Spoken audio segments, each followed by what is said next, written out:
मंच पर उपस्थित हमारे साथ आए हुए माननीय डॉक्टर केशवराव जी, बीआरएस पार्लियामेंट्री पार्टी के नेता और भूतपूर्व आईएएस अधिकारी, ये नागपुर में इस सिटी को सुंदर बनाने में कमिश्नर ऑफ नागपुर महानगर पालिका जिन्होंने अच्छा काम किया था, वो भी मेरे साथ आए हैं।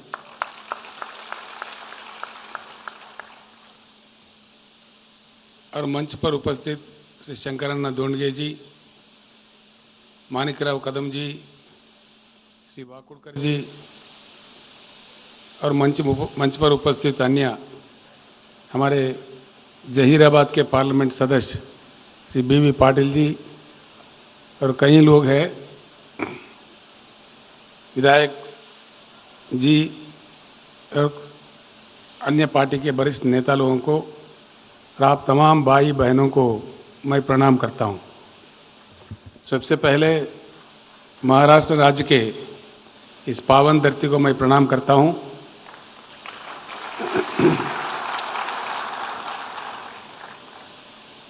एक बात इस बीच में हमें बहुत सताता है। मैंने कई बड़े बड़े पत्रकारों से, कई बुद्धिजीवियों से, कई लोगों से मैंने पूछा है, कई वरिष्ठ नेताओं से, आज हमारा भारत का लक्ष्य क्या है? भारत देश का कोई लक्ष्य है या भारत अपना लक्ष्य खो गया है और भटक रहा है? हम कोई भी इसका जवाब देने के लायक नहीं रहे। और एक बार सोचिए मन लगा के, बिना लक्ष्य के समाज, बिना लक्ष्य के देश कहां पहुंचते हैं? इसका अंजाम क्या होता है? गहरा मन से अगर सोचे तो डर लग जाता है। हमारा आबादी इतनी बड़ी कि दुनिया के सबसे बड़ी आबादी रखने वाले देश चाइना को भी हम पार कर गए। नंबर 1 देश है पॉपुलेशन।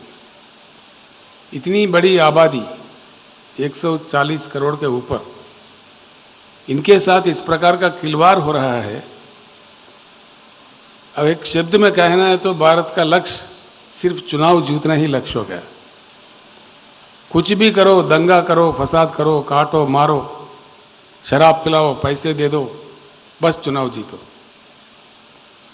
ये चुनाव की जीत हार के चक्कर में हम लोग गुमराह हो रहे, पूरे भारत। अभी एक बात है, अभी कर्नाटक राज्य में सत्ता बदल हुआ है। वहां भाजपा हार गया है, कांग्रेस आ गया है। आप मन लगा के देखो, कोई परिवर्तन आने वाला है? आप लोगों को कोई आशा है? सही लोकतंत्र में, सही लोकशाही में होना यह है, जीत पार्टियों की, नेताओं की, जीत चेहरों की नहीं होनी चाहिए। जीत हर इलेक्शन के बाद जनता की होनी चाहिए। जब जनता जीतने लगेंगे तो सारे चीज बदलने लगेंगे। ये कोई बड़ी बात नहीं है। 50% लोग, यानी कि 42% इस देश में किसान हैं। उनके साथ काम करने वाले कम से कम और एक 15-20% है, जो भी जिस प्रकार के भी हो, यानी कि करीब करीब 60% लोग शांत हो जाएंगे अगर खेती किसानी कड़े होता है और अच्छा सुकून से रहते हैं। इतना बड़ा लाट, यानी कि 60% लोगों को छोड़ के ये क्या हो रहा है इस देश में? शर्म की बात है। 75 साल के आजादी के बाद लोग चांद सितारे नहीं मांग रहे हैं, सोने के ईंट नहीं मांग रहे सरकार से। भरपूर पानी दे दो, भरपूर बिजली दे दो, हमारे उगाई का दाम दे दो। ये नहीं देने से आज आत्महत्या कर रहे हैं किसान पूरे भारत में। दुर्भाग्यपूर्ण है कि महाराष्ट्र में ज्यादातर आंकड़ा यहां ज्यादा है, बड़ा दुख होता है। महाराष्ट्र एक ऐसी प्रदेश है, हिंदुस्तान का नंबर 1 प्रदेश है। यहां से इतने नदियां निकलते हैं, शायद ही किसी और राज्य से निकलते। जहां जाओ तो पीने का पानी का किल्लत। प्रकाश पोहरे जी मेरे साथ थे, हम औरंगाबाद में थे। वहां किसी ने कहा भाई यहां पे 8 दिन में एक बार पानी आता है पीने का। प्रकाश पोहरे जी कहा अकोला में कौन सा बेहतर है, अकोला में भी 10 दिन में एक बार आता है। शोलापुर वाले कह रहे हैं 11 दिन में एक बार आता है। कहीं कहीं मतलब प्रांत में पीने की पानी की किल्लत, जहां से कृष्णा और गोदावरी निकलता है। कितने नदियां हैं महाराष्ट्र में, पंचगंगा, प्रवरा, मूला, वारदा, वैनगंगा, पेनगंगा, प्राणहिता, इतने सारे नदी रखते हुए क्या हो रहा है इस देश में। 75 साल की आजादी बहुत बड़ी लंबी समय होती है।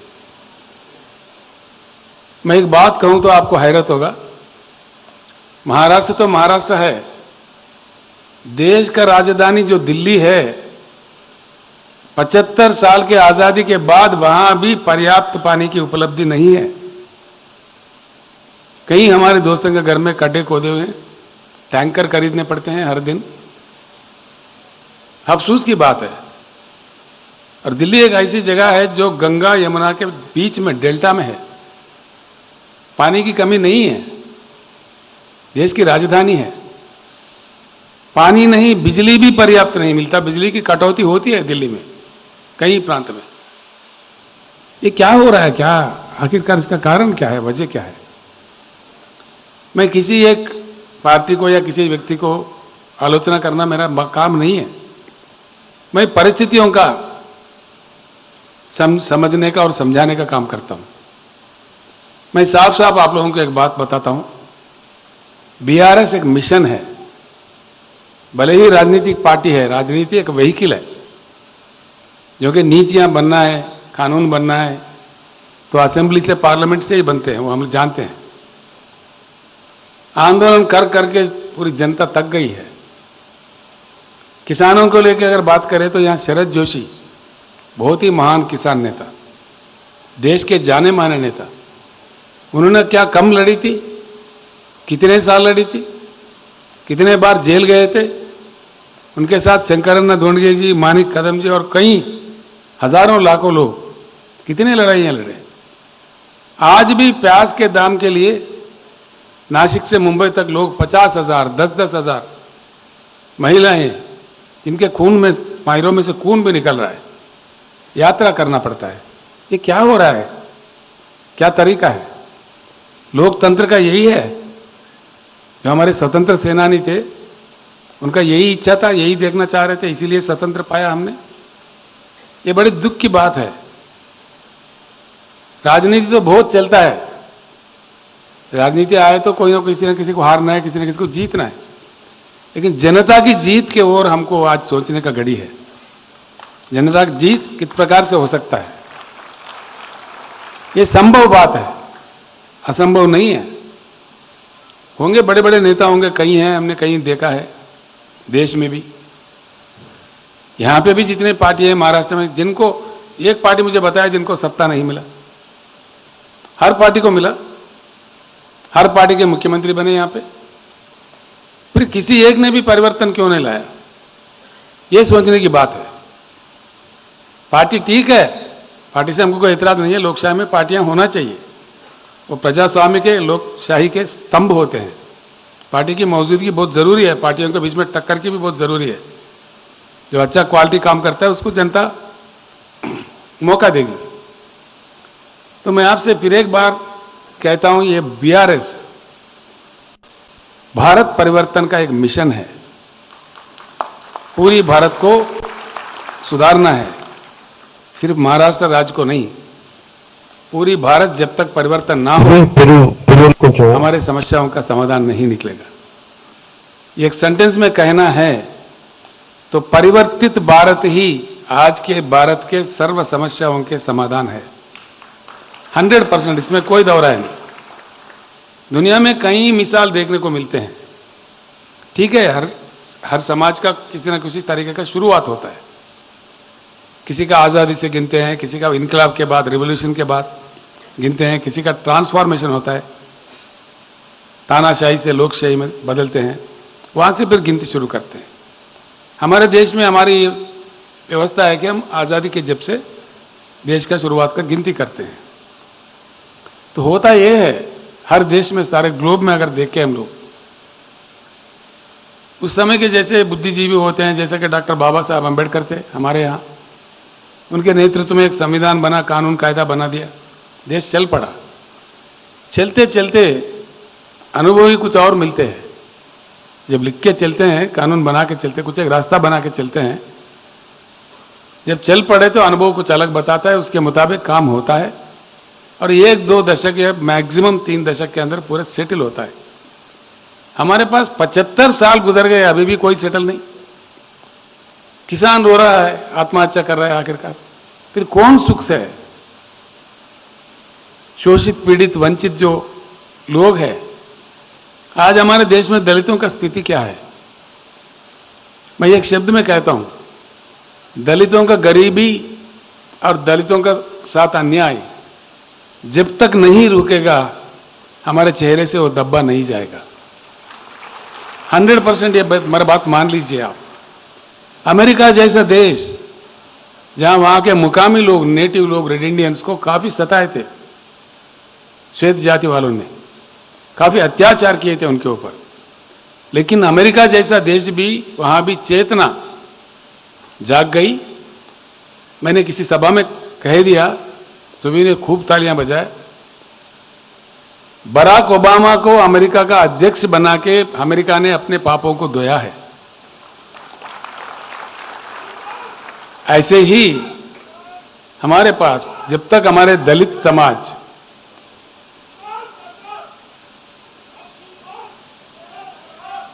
ठीक है,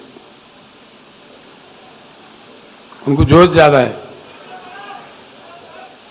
तो जब तक दलित शोषित रहेंगे, पीड़ित रहेंगे, वंचित रहेंगे, तब हम सुकून से नींद नहीं ले पाएंगे।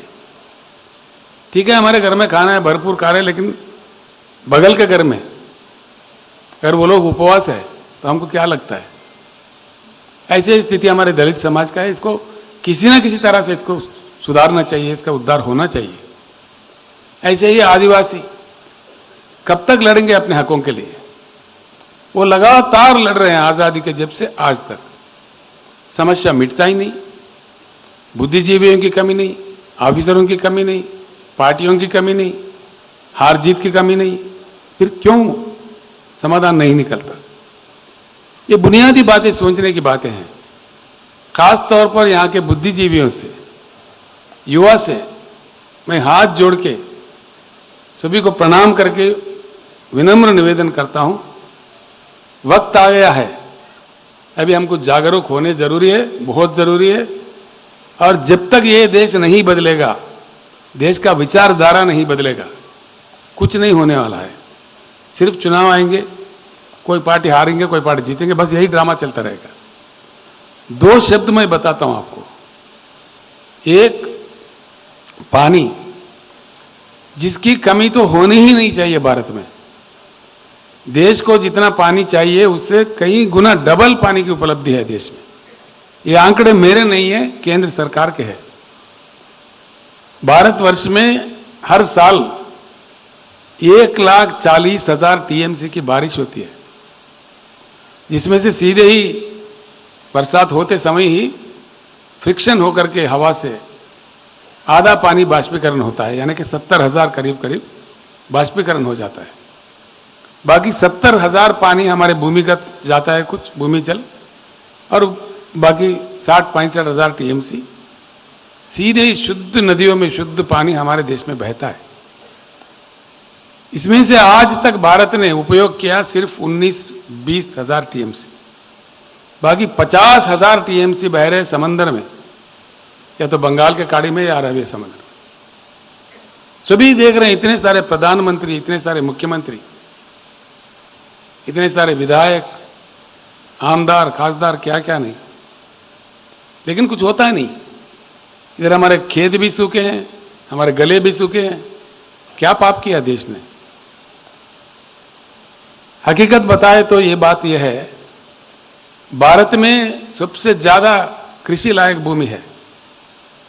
अमेरिका हमसे बड़ा है, 2-2.5 गुना बड़ा है, लेकिन उनके पास सिर्फ 29% ही कृषि योग्य भूमि है। चाइना हमसे 1.5 गुना बड़ा है, उनके पास सिर्फ 16% ही कृषि योग्य भूमि है। भारत ही एक ही देश है पूरे दुनिया में जो भाग्यवान है, जिनके पास सीधे ही 50% भूमि कृषि योग्य है। भारत को अगर एकड़ में नापा जाए तो 83 करोड़ का एकड़ हमारा भूमि है, भारत का भूमि, जिसमें से सीधे ही 41 करोड़ एकड़ कृषि योग्य भूमि है। यानी कि मेरा कहना यह है, जितना बारिश होता है, जितना पानी की उपलब्धि है, उससे भारत के हर एक एकड़ में भरपूर पानी दिया जा सकता है, हर एक एकड़ में, प्रति एक एकड़ में। उसके बाद एक 10,000 टीएम से अगर आप पीने का पानी हर घर में नल फिट करके दे दो, जैसा तेलंगाना ने दिया है, हर घर में भी नल करके, पूरे भारत में नल फिट करके दे दो, और उद्योग के लिए जितना चाहिए उतना दे दो, उसके बाद भी कम से कम 25-30 हजार टीएमसी की बचत है देश में। इतना संपत्ति देश का है, इतनी संपत्ति जो प्रकृति ने दिया है, जो भगवान ने दिया है, उससे देश क्यों वंचित है? ये क्या तमाशा है? पीने का पानी जो उपलब्ध है, जिसको अमेरिका से ना भीख मांगनी है, ना रशिया से मांगनी है, ना किसी अन्य से मांगनी है, हमारी अपनी संपत्ति है। यानी कि सीधे ही, मैं इसीलिए कह रहा था, भारत का परिवर्तन का बात इसीलिए मैंने लिया कि देश का जो जल नीति है, राष्ट्रीय जल नीति, इसको पूरा का पूरा बंगाल के खाड़ी में फेंक देना चाहिए और नई नीति का रचना होना चाहिए। ये बहुत जरूरी है, इसीलिए भारत का परिवर्तन हम चाहते हैं। दूसरा एक मुद्दा है बिजली। बिजली का भी बड़ा चक्कर है इस देश में। बिजली 3, 4, 5 किस्म का होता है। एक तो होता है हाइड्रो इलेक्ट्रिसिटी, जब बरसात होता है, जो जल विद्युत कहते हैं हम लोग, प्रोजेक्ट भर जाते हैं तो तभी मिलता है, 2-3 महीने के लिए, 4 महीने के, पूरा साल भर नहीं मिलता। सोलार का ऊर्जा है, वो दिन में आता है, रात में नहीं आता है। जो विंड से, हवा से मिलता है विद्युत, वो भी हवा चली तो मिली, ना तो ना मिली। और 2 चीज गैस का है, जहां गैस की उपलब्धि है वहीं हो सकता है, बाकी जगह नहीं हो सकता है। फर्म पावर जो हर जगह मिलने वाला सिर्फ 2 है, वो है एटॉमिक पावर है और थर्मल पावर है। एटॉमिक पावर को लेकर सारी दुनिया भर में विवाद है, हमारे भारत में भी विवाद है। क्योंकि रशिया के चेरनोबिल में उसका विस्फोट हुआ था, उसे काफी लोगों की मृत्यु हुई थी, तो उसके लेके कहीं अनुमान है, मतलब उसका विवाद है। लेकिन जो थर्मल पावर है उसका कोई विवाद नहीं। थर्मल पावर बनाने के लिए जो चीज चाहिए वो कोयला है। अभी आते आते हमारे चंद्रशेखर जी को मैं बता रहा था, महाराष्ट्र के अंदर कितना कोयले खदान है, हमारे उमरेड में, गुग्गूस में, बलारपुर में, चंद्रपुर में, ऐसे पूरे भारत में है। तेलंगाना में भी है, मध्य प्रदेश में भी है, उत्तर प्रदेश में है, झारखंड में है। कोयला इतना है हमारे पास देश में, 361 बिलियन टन, मिलियन नहीं बिलियन, 361 बिलियन टन की कोयला अब तक पाई गई है ऑलरेडी। और भी विस्तार में भंडार है, कोयले का भंडार। जो हाइड्रो इलेक्ट्रिकल है, जो सोलर ऊर्जा है, और जो कोयले से थर्मल बनता है, इन तीनों को तालमेल करके हाइब्रिड सिस्टम में अगर यूज करें, पूरे भारत में हर चीज के लिए, खेतों के लिए, उद्योगों के लिए, कमर्शियल के लिए, डोमेस्टिक के लिए, पूरे चीज जिस प्रकार का बिजली हमें चाहिए, पूरे भारत को देने के लिए ये उपलब्ध हुआ, ऑलरेडी उपलब्ध हुआ 361 बिलियन का कोयला 150 साल तक के लिए पर्याप्त है। 150 साल तक के लिए। ये भी आंकड़े मेरे नहीं है, गवर्नमेंट ऑफ इंडिया के, कोल मंत्रालय के है, कोल इंडिया के है। अगर ये सच है तो क्यों बिजली की कमी है देश में? क्यों लोगों को रुलाया जा रहा है? क्यों सताया जा रहा है? किसान रात्रि बेरात्रि आधी रात में किसानों को करंट दो, जैसे कि वो भिखारी है। जाओ तो वहां किसी को सांप काटा, किसी को बिजली का धक्का लग के मर गया। कितने लोग की मृत्यु हो रही है। ये क्या तमाशा है इस देश में। तेलंगाना में जब किसानों की सरकार बना, जो बीआरएस की सरकार है, वहां महाराष्ट्र से भी ज्यादा किल्लत थी। हमारे भी किसान काफी लोग आत्महत्या कर रहे थे वहां पे। हमने एक शपथ लिया, भाई इसको रोका जाए, कुछ करो लेकिन रोको, किसानों को खड़ा करो। मैं रोते रोते भी उनको हाथ जोड़ के प्रणाम करके उनको अपील करता रहा कि मत मरो भैया, 1-2-3 साल मैं संभाल लूंगा आप लोगों को। ऐसा बोलना पड़ता था, मुझे भी गदगद होकर बोलना पड़ता था। आज तेलंगाना में किसानों को 24 घंटा पानी बिजली मिलता है फ्री में, 1 पैसा भी नहीं। तेलंगाना में हमने 4-5 कदम उठाए तो किसान खड़े हो गए, खुश है। आत्महत्या 100% तो मैं नहीं कह सकता, लेकिन पूरा का पूरा थम गए, बंद ही हो गए। हमने पहला कदम यह उठाया कि भाई तलाटी को हटा दो। हटाना है, हटाना चाहिए। आवाज नहीं आ रही है। हटाना चाहिए। हमने कानून लाके असेंबली में पास करके बर्खास्त कर दिए। तलाटी चला गया। चले जाने के बाद क्या किया, हमने उनका नौकरी नहीं निकाला, हमने उनके पेट पे नहीं मारा, उनके दूसरे डिपार्टमेंट में भेज दिए, एडजस्ट कर दिए उनको। बाकी पूरे डिजिटलाइज कर दिए, कंप्यूटराइज कर दिए। 7-12 के लिए कहीं तहसील जाओ, इधर जाओ, किसी को आगे हाथ फैलाओ, ऐसा कोई जरूरत नहीं है। बटन दबाओ तो दिखेगा 7-12 क्या है, 7-12 दिखेगा, 70-12 भी दिखेगा। देश में नहीं, आप अमेरिका में हो, ऑस्ट्रेलिया में हो, रजिस्ट्रेशन भी 10 मिनट के अंदर होता है। ना कोई रिश्वत है, ना कोई मामला है। रजिस्ट्रेशन के साथ ही साथ 5 मिनट के अंदर पट्टा भी हो जाता है। वहीं के वहीं आपके पास 7-12 तो एक सादा कागज देते हैं। हमारे पास जैसा पासपोर्ट होता है उतना सुंदर सा पाकिस्तान का पासबुक है। किसी ने भेजा, किसी ने खरीदा, तो वहीं का वहीं बेचने वाले से काट देते हैं, मोहर लगा देते हैं। जिन्होंने खरीदा उनके पासबुक में चढ़ा देते हैं, मोहर लगा देते हैं, पट्टा करके बेच देते हैं।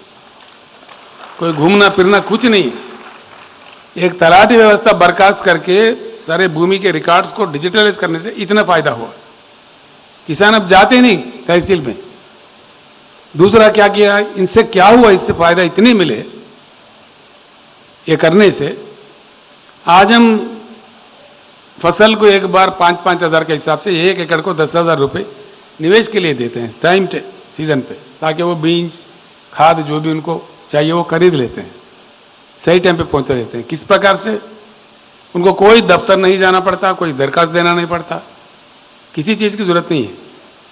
हमारे फाइनेंस सेक्रेटरी यहां हैदराबाद में डाल देता है बैंक में, तो सीधा उनके बैंक अकाउंट में जाता है और उनका सेल फोन बजने लगता है। ये बड़ा अजीब चीज हो रहा है वहां पे। किसानों का एक साथ जो कि एक दिन लाखों लोगों को जाता है, हर किसी का सेल फोन बजने लगता है। बोलते वो लोग के आ गया रैतु बंधु, आ गया रैतु बंधु, ऐसा बोलते। उनका लिए हमने बीमा कर दिया, जो चरण वांगमारे जी कह रहे थे। पूरा भाई हम समझ गए, चरण वांगमारे का हवा बहुत है, बार बार तो वहां होता यह है, किसानों का किसी भी तरह से मृत्यु हो, सिर्फ एक्सीडेंट से नहीं, किसी भी तरह का मृत्यु हो, नेचुरल डेथ भी हो, ठीक है, इसीलिए बात कर रहे हैं हम लोग। तो किसान को पूछते हैं, भाई आपके अगर कुछ मृत्यु होने में किसको भेजना चाहिए पैसे, नॉमिनेट हो जाता है। किसान का मृत्यु हो जाता है तो इमीडिएटली 8 दिन के अंदर ही उनके घर 5 लाख का चेक पहुंच जाता है, कहीं जाने की जरूरत नहीं, ना किसी दफ्तर जाओ, ना कोई दरखास्त दो, कुछ नहीं, ऑटोमेटिक आता है। ये इसलिए संभव हुआ कि पूरे राज्य को हमने हर 5,000 एकड़ को एक क्लस्टर में ला दिया और वहां एक अधिकारी का नियुक्ति किया। उन 5,000 एकड़ में जितने भी किसान हैं वो क्लब बन गया। उसमें से कृषि का मृत्यु होता है, इमीडिएट रिपोर्ट आता है, उसके हिसाब से चेक चला जाता है। और किसान के पूरा उगाई हुई पूरी क्रॉप हम लोग खरीदते हैं, सरकारी खरीदता है। ये कहीं भी नहीं है पूरे हिंदुस्तान में, वो किसी भी प्रकार का भी हो, मक्का हो, धान हो, जो भी हो, सरकार खरीदता है। 7,000 के ऊपर खरीद केंद्र है और पैसे के लिए फिरना नहीं पड़ता है कहीं सेठ के पास, साहूकार के पास, किसी के पास नहीं। कोई भी किसान अपने भेज दिया खरीद केंद्र में तो सीधे पैसे उनके बैंक में चले जाता है, किसी के पास लेना नहीं पड़ता। ये चीज हो गया। प्रकल्प से जो पानी देते हैं, पानी पट्टी नहीं है वहां पे, कोई 1 रुपया भी नहीं लेते, यानी कि बिजली भी फ्री में, पानी भी फ्री में, 24 घंटा बिजली है, जब चाहे मोटर लगाओ, रात में जाने की जरूरत नहीं। इन चीजों से आज हमारे किसान त्योहार मना रहे हैं। जितने लोग पलायन थे पूरे के पूरे वापस आ गए। उल्टे में हुआ ये नतीजा इसका, पंजाब सबसे ज्यादा हरित क्रांति आया हुआ प्रदेश है देश में, सबसे पहले वहीं आई थी। आज धान उगाने में पंजाब को हमने पार कर दिया। अभी जो कट गई है फसल, सेकंड क्रॉप जो कट गई है, उसमें पूरे भारत में धान का खेत उगाए थे वो 94 लाख एकड़ में, 94 लाख एकड़ में, जिसमें से 56 लाख एकड़ सिर्फ तेलंगाना में उगाया, आधे से भी ज्यादा। इस प्रकार की क्रांति वहां आ गई है, कुछ खुशहाली मिली है। पीने का पानी का भी हमने व्यवस्था किया है मिशन भगीरथ के नाम। हर घर में, एक भी घर नहीं छूटा, हर घर में नल के साथ पानी हर दिन आता है, शुद्ध पानी। टेस्ट करके 15-16 बार टेस्ट करके छोड़ते हैं। कोई औरत घड़ा अपने कांधे पे रख के बाजार में देखने को नहीं मिलता आज कहीं भी, वो शहर हो या गांव हो। आदिवासियों का खेड़े हो, पर्वतों पे रहने वालों को, वहां भी प्रबंध किया हमने, तो ये भी सुविधा हो गई है। इस प्रकार का छोटा सा तेलंगाना का करने में इतना सारा हुआ, इतनी सारी मतलब सुखद स्थिति आई। मैंने यही कहा नांदेड़ के सभा में, औरंगाबाद में यही कहा कि तेलंगाना जैसा छोटा राज्य कर सकता है तो महाराष्ट्र जैसा महान राज्य क्यों नहीं कर सकता, क्यों नहीं संभव है। It is possible, quite possible. कुछ लोग कह रहे हैं, जो पंडित लोग हैं, बहुत बड़े पंडित हैं, भाई केसीआर जैसा किया वैसा करने लगे तो महाराष्ट्र सरकार का दिवाला निकलेगा। ये सरासर गलत है। दिवाला जरूर निकलेगा उन नेताओं का, दिवाली होगा किसानों का। किसान दिवाली मनाएंगे और ये खाने वाले नेताओं का दिवाला जरूर निकलेगा, इसमें कोई शक नहीं। ये बिल्कुल मैं सच कह रहा हूं। महाराष्ट्र में मेरे ख्याल से अच्छा अगर ढंग से काम किया जाता तो आज महाराष्ट्र का बजट जो करीब 6 लाख करोड़ की है, वो 10 लाख करोड़ के ऊपर होना चाहिए था। इतनी संपत्ति है महाराष्ट्र में। आप लोग बाद में बात करना, चर्चा करना बुद्धिजीवियों से। केसीआर ने ऐसे कहा, भाई ये ठीक है कि झूठ है, बात कीजिए, जरूर चर्चा होना चाहिए इन बातों का। तो इसको लेके ये बीमारी, ये जो हो रहा है, ये सिर्फ महाराष्ट्र में नहीं, पूरे भारत में ये बीमारी लगी हुई है। इसलिए मैं कहता हूं, नीति बनने है तो पार्लियामेंट से बनता है, असेंबली से बनता है। हां, जरूर हमको चुनाव लड़ना है और जीतना है। हर लेवल का चुनाव भारत राष्ट्र समिति लड़ेगा, बिल्कुल लड़ेगा। कुछ तो पंडित ऐसा कहते हैं, आप आंदोलन करो, हम पार्लियामेंट जाएंगे, हम यहां बाजार में बैठेंगे, तुम पार्लियामेंट जाओगे। ये तो हो रहा है ना 50 साल से, 60 साल से। अब नहीं जाएंगे, अब तक भेजे बहुत। मैं इसीलिए कहता हूं, आमदार खासदार, अब किसानों को ही बनना है, किसान सरकार बनना है।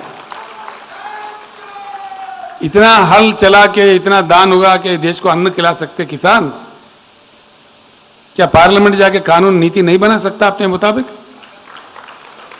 अपने दम पर पानी और बिजली अपने खेत में नहीं ला सकता? बिल्कुल ला सकता। अगर आप सब साथ चल के एकदम जनता को समझा के काम करो, कोई बात नहीं, परिवर्तन आ जाता है। 1 लाख किलोमीटर का लंबा सफर भी हो पहले कदम से ही शुरू होता है। महाराष्ट्र के सामने आज मौका है। मैं बार बार कहता हूं यह बात, मैं कहीं भी कहता हूं, महाराष्ट्र राज्य को, राज्य के जनता को मैं अभिनंदन करता हूं कि पूरा भारत परिवर्तन करने का मौका राष्ट्रीय नेतृत्व महाराष्ट्र को मिल चुका है। महाराष्ट्र से विकास से बात महाराष्ट्र से शुरू हुआ है। हमारा कारवां महाराष्ट्र से निकल रहा है। मध्य प्रदेश वाले मुझ पर गड़बड़ कर रहे हैं। तुम बार बार महाराष्ट्र में जा रहे हो यार, मराठवाड़ा में जा रहे हो, इधर जा रहे हो, ऑफिस खोल रहे हो, फिर हमारे तरफ मैं बोला आ रहे, थोड़ा टाइम दे दो, अभी जाएंगे, मुझे जाना है वहां पे। यहां के आपके वो उप मुख्यमंत्री जी है फडणवीस जी, वो मेरे अच्छे मित्र है। मैं जब नांदेड़ में आया था, उन्होंने कहा केसीआर जी आपका यहां क्या काम है, अब अपना तेलंगाना संभालो। मैंने कहा भाई मैं भारत का नागरिक हूं, भारत देश में कहीं जा सकता हूं, इतना मैं प्रार्थना करूंगा, इतना ही कहा उनसे। तेलंगाना का जो किसान मॉडल है, अब महाराष्ट्र में उस समय सत्र चल रहा था असेंबली का, मैंने इतने कहा फडणवीस जी आप मेरे अच्छे मित्र हैं, ठीक है, उम्र में आप मेरे से छोटे भी हो, लेकिन सुझाव देता हूं कि तेलंगाना मॉडल जो है किसानों के लिए वो पूरा लागू कर दो इसी बजट सत्र में। मैं जब मेरा काम यहां खत्म हो जाएगा मैं मध्य प्रदेश जाऊंगा।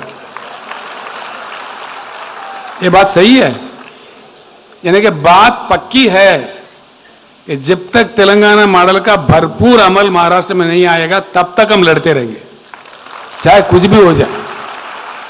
जमीन आसमान एक करेंगे लेकिन लड़ेंगे, अब छोड़ेंगे नहीं।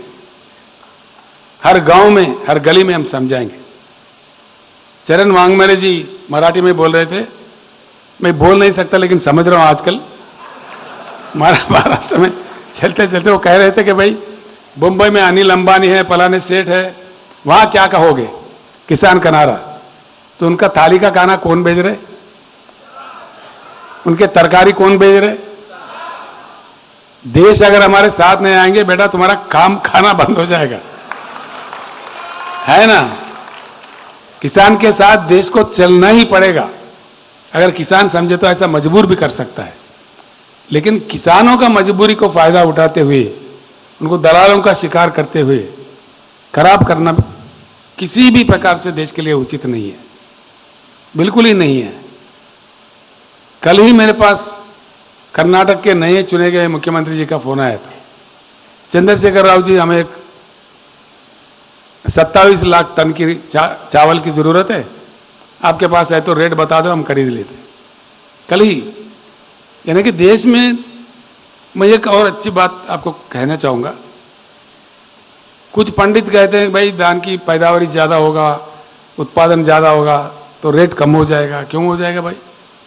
आज भी हमारे आदिवासी, हमारे दलित भाई, हमारे पिछड़े वर्ग के लोग और अपर कास्ट के भी जो गरीब लोग हैं, सही न्यूट्रिशन खाना नहीं खा पा रहे, संतुलन वाला खाना उनको नहीं मिल रहा है। बिल्कुल ये गलत बात है। चाइना के मुकाबले में, अमेरिका के मुकाबले में, कुछ अन्य देशों के मुकाबले देखे, हमारा खाना उतना संतुलित नहीं है जिस प्रकार का होना चाहिए। माल न्यूट्रिशन की बहुत बड़ी प्रॉब्लम है देश में। पूरे लोगों को अगर अच्छा खिलाए तो हमारी पैदावारी बिल्कुल बस हो जाएगा।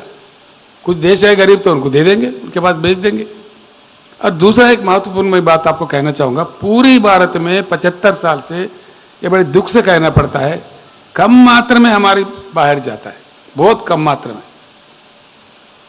पानी है, 41 करोड़ एकड़ का भूमि है, 140 जनता है, मेहनत करने वाले, सब कुछ है। भारत में सूरज अच्छा खिलता है जो फसल उगाने के लिए चाहिए। आज हम बेशर्मी से मैकडॉनल्ड का पिज्जा बर्गर खा रहे हैं। अब सोचिए क्या हालत है, जबकि उल्टा होना चाहिए। इतना भूमि, इतना पानी, इतने किसान, इतने लोग रखते हुए हर तहसील में कम से कम 2-4 इंडस्ट्री लगना चाहिए फूड प्रोसेसिंग के। हमारा खाना पूरा दुनिया का आना चाहिए, हमारा एक्सपोर्ट होना चाहिए। इसके लिए भी स्टोरियां सुनाते हैं, कहानियां सुनाते हैं। बना लीजिए बिहार सरकार, मैं करके बताता हूं कैसा नहीं जाता है। कौन रोकता है, किसका मजाल है। हमारा खाना पूरा देश में, पूरा दुनिया में जाना चाहिए। किसानों को अच्छे दाम मिलना चाहिए। हर तहसील में 2-3-4 इंडस्ट्री लगना चाहिए। जो फूड प्रोसेसिंग इंडस्ट्री है, जो एग्रीकल्चर से जुड़े हुए हैं, पूरे युवाओं को उसमें नौकरी मिलना चाहिए, करोड़ों लोगों को। ये नहीं करते हुए ज्यादा मत उगाओ, ये करो वो करो। सबसे दुख वाली बात यह है, एनसीआरबी जो सरकार, केंद्र सरकार की संस्था है, वो खुद बता रहे हैं कि देश में लाखों किसान का ऑलरेडी आत्महत्या हो चुका है। एक दो नहीं, 3 लाख के ऊपर किसान देश में आत्महत्या कर चुके हैं। फिर कोई बात नहीं, कोई एहसास ही नहीं, ना केंद्र सरकार को है, ना राज्यों की सरकार को है, ना इनको देश से मतलब है, ना प्रदेश से। हो क्या रहा है? फिर इनको कौन जगाएगा, कौन समझाएगा? वो तो बस लगे हुए हैं चुनाव जीतने। धर्म का नाम बोलो, इसका नाम बोलो, जातिवाद पैदा करो, लोगों में फूट डालो, बस चुनाव जीतो। अगर जीत किसके लिए? जनता के लिए, देश के लिए, कुछ अच्छा काम करने के लिए, सिर्फ जीतने के लिए?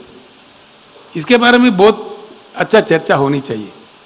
मैं आप सभी लोगों को निवेदन करूंगा, मैं जो भी कह रहा हूं, आपके गांव में जाके जरूर चर्चा करें, आपके दोस्तों में, आपके परिजनों में, आपके गांव के बड़े लोगों में। भाई केसीआर ने ऐसे कहा, ये सच है क्या है, इस पर हमको क्या करना है?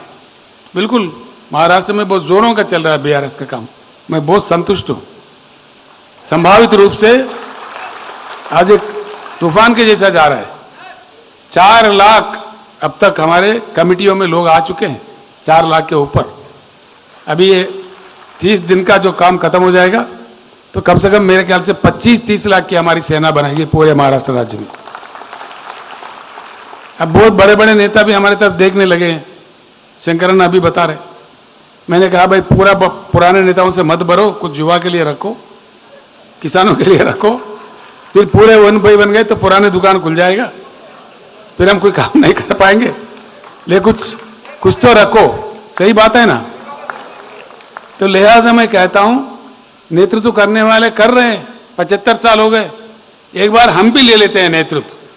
हमारे किसान, हमारे युवा, पढ़े लिखे लोग कई हैं, हमारे युवा लोग हमारे किसानों के घर में ही है, उन जवान लोगों को जिता लेते हैं, फिर फर्स्ट क्लास कानून कायदा जो बनना बनेगा और किसानों का जरूर खुशहाली होगी। हम किसी को आलोचना नहीं कर रहे हैं, किसी को क्रिटिसाइज नहीं कर रहे हैं, इसलिए कि हमारा काम से मतलब है, काम निकालने से मतलब है, जनता को समझाने से मतलब है।